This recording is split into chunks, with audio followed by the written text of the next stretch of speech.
le cross des écoles. Cette coupe, Jules la voudrait, seulement ses adversaires sont difficiles à battre.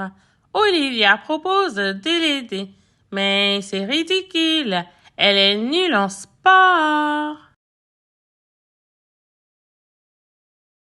Un matin, notre maître nous a annoncé, comme chaque année, on va affronter les autres écoles de la ville lors d'un grand cross. Pour moi, c'était une bonne nouvelle. Le cross, j'adore ça, mais certains élèves ont commencé à râler, surtout Olivia, la fille la moins sportive du monde. Olivia, je la connais depuis la maternelle. C'est ma voisine et aussi une grande copine. Après la classe, je suis rentrée avec elle. Elle peste contre le maître et son cross. J'ai la course à pied. Ça fait mal aux cuisses et aux mollets, sans parler des points de côté. Moi, j'ai hâte, lui ai-je avoué. Elle m'a regardé bizarrement et elle n'a pu parler. Je la connaissais assez pour savoir qu'elle préparait quelque chose, une idée à la Olivia. Ça n'a pas loupé. Après 2 minutes de silence, elle m'a déclaré « Jules, j'ai une idée pour le cross. Je vais être ta coach. » « Ma quoi? Ta coach? C'est de l'anglais. Ça veut dire quoi? Ça veut dire que je vais te conseiller pour que tu gagnes. J'ai vu ça à la télé. Toi, tu veux me conseiller? Mais tu as fini 60e l'an dernier. Ça n'a rien à voir, alors tu es d'accord ou pas? Coach, ça lui va bien à Olivia. Elle est très douée pour donner des ordres. En plus, elle a bien compris que ce cross des écoles, je voulais vraiment le gagner. L'an dernier au cross des CE2, j'ai fini 4e. Derrière Solange, une fille aux grandes jambes. Et derrière Karim, un copain d'une autre école. Le 3e, c'était Maxime, un type très sportif et aussi très frimeur. Olivia n'a pas attendu ma réponse. Elle avait déjà un plan. Commençons par la préparation mentale. Par la quoi? Tu as bien fini 4e l'année dernière. Oui, 4e, c'est nul. C'est même pas sur le podium. C'est au pied du podium. Je sentais la colère monter en moi. Je me suis arrêtée rouge de fureur. Et ce 100e, c'est pas pourri, madame la coach? Olivia s'est tournée vers moi. Elle a planté ses yeux dans les miens et elle m'a dit « Jules, cette année, tu seras premier, promis juré. » Et elle a craché par terre. Elle avait raison. 4e, c'est nul. Et moi, je ne voulais être au pied de personne, même pas d'un podium. Alors, j'ai serré les poings en disant « Cette année, je serai premier. » Olivia m'a regardé en souriant, puis elle a dit en s'éloignant « Voilà, c'est ça la préparation mentale. » Pour nous préparer au cross, le programme de notre maître ressemblait drôlement à celui de la maîtresse de CE2. On faisait des tours de cours, des tours de cours, qui donnent le tournis. Après la classe, Olivia est venue chez moi. Elle m'a tendu un papier en disant « Moi, je trouve que les tours de cours, c'est bon pour finir 4e. » Sur la feuille, elle avait tracé une sorte d'emploi du temps. Un plan d'entraînement, a-t-elle précisé fièrement. Dans le programme d'Olivia, il y avait des séances de vélo d'appartement. J'en ai vu dans ton garage, a-t-elle dit. Sans attendre, on a installé le vélo dans ma chambre. On a pris soin de déplacer le tapis de bain dessous pour ne pas rayer le parquet que papa venait de poser. Pendant que je pédalais, Olivia était vautrée sur mon lit avec l'ordinateur portable de maman. Elle analysait les résultats du cross de l'an dernier. Elle les avait trouvés sur le blog de l'école. Tu n'étais qu'à 30 secondes de Maxime et Karim. Tu peux les battre pour Solange. Ça va être plus dur. Elle est balèze.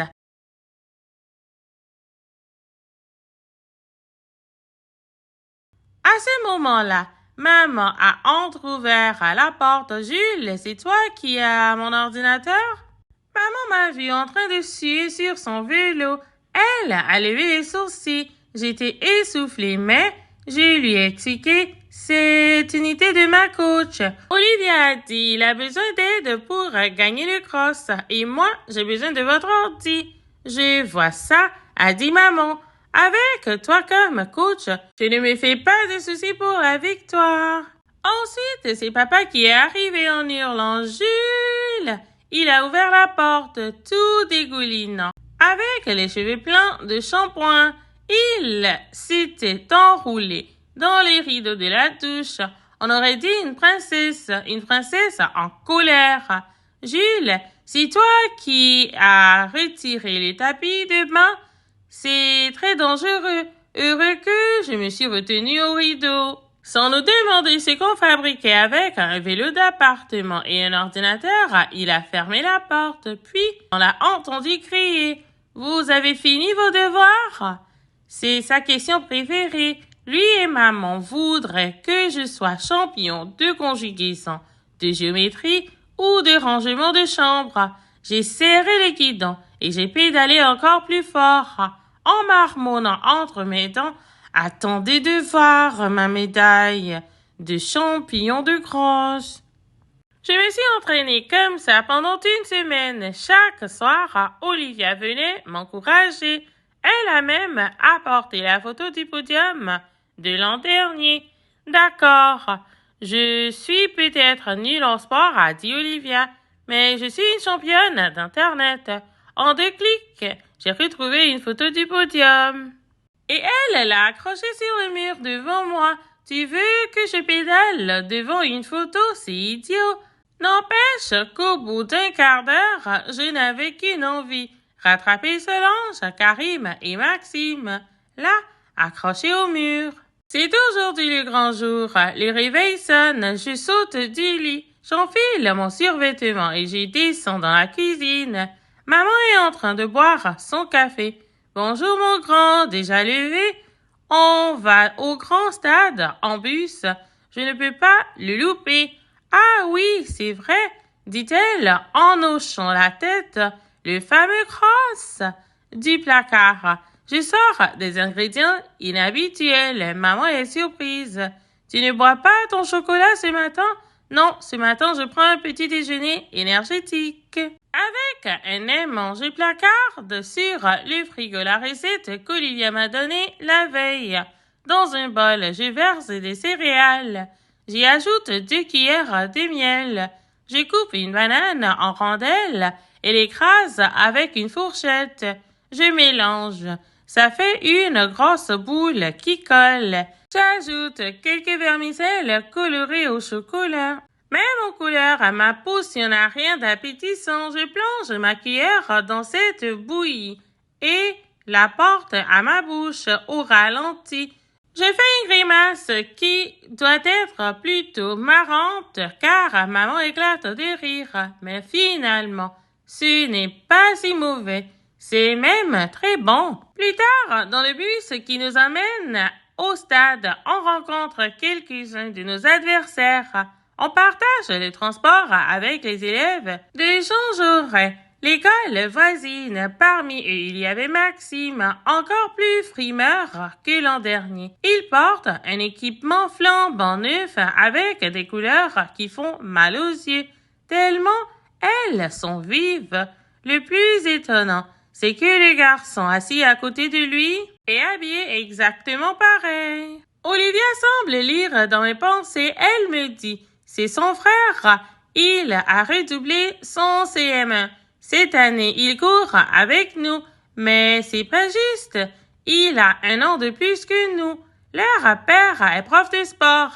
C'est lui qui décide. Le nœud que j'ai dans le ventre depuis ce matin se resserre un peu. » Olivia ajoute « T'inquiète, le nœud que tu as dans le ventre partira au moment du départ. » Je la regarde un peu étonnée. « Comment tu sais tout ça, toi? Je te rappelle que je fais du théâtre. Il paraît que c'est la même chose. Sur la ligne de départ ou sur la scène, le nœud se défait toujours. » Arrivé au stade, on va reconnaître le parcours. Il y a des virages, de la boue, des rubans rouges et blancs, des flaques d'eau et même une forêt. Tout ce qu'il faut pour un bon cross. Olivia me donne ses derniers conseils. Ici, tu accéléreras. Là, tu feras attention à ne pas glisser et pense à bien souffler par la bouche. C'est alors qu'une antilope sauvage surgit devant nous. C'est Solange et ses deux immenses jambes, ma rivale. Sa course est si fluide, si coulante. On dirait qu'elle ne force même pas.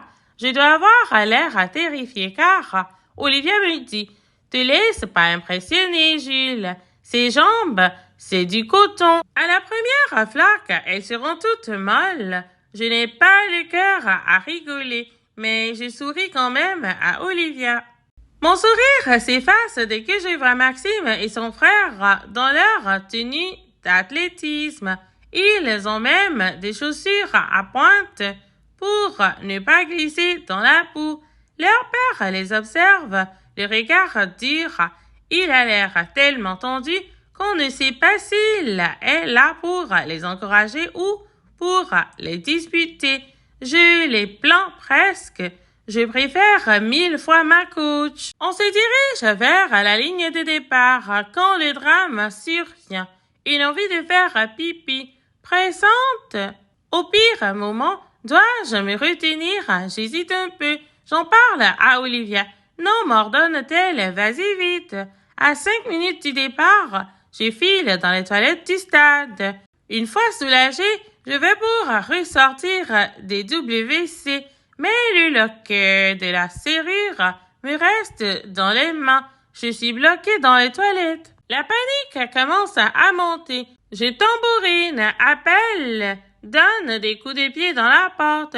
Rien ne me passe. Juste mon envie de pleurer qui augmente, désespérée. Je m'adosse au mur et me prends la tête dans les mains. Soudain, j'entends une voix. Il y a un problème. C'est une voix que je connais. C'est mon copain Karim, celui qui était 3e l'an dernier. Je suis tellement heureux de l'entendre. Je me dépêche de lui répondre. Karim, c'est moi Jules. Je suis coincée. T'inquiète pas, je vais chercher quelqu'un. Les secondes paraissent des heures.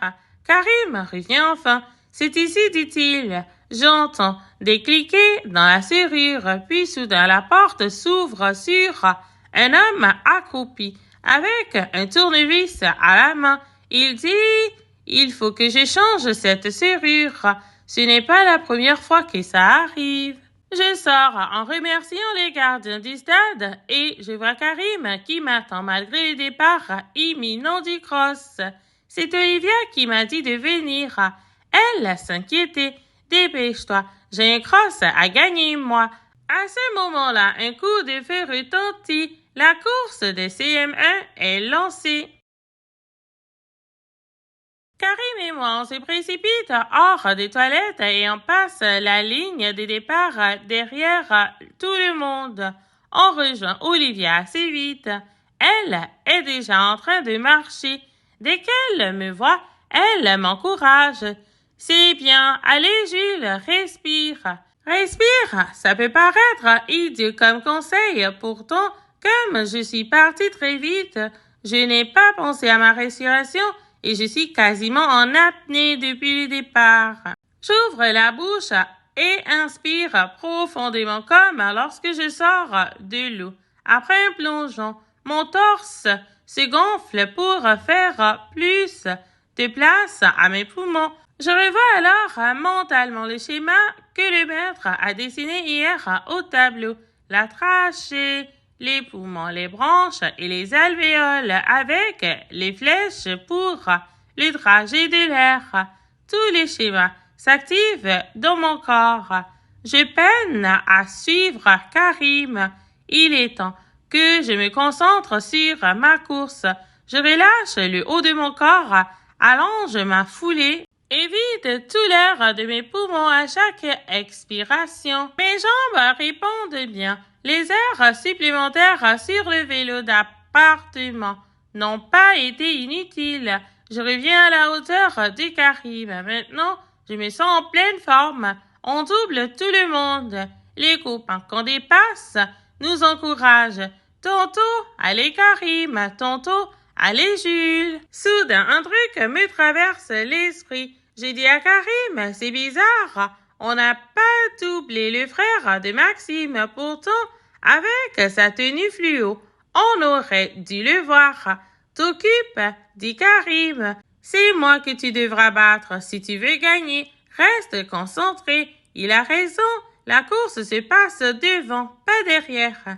J'accélère encore et mon ami ne peut pas suivre. J'ai les distances de quelques mètres.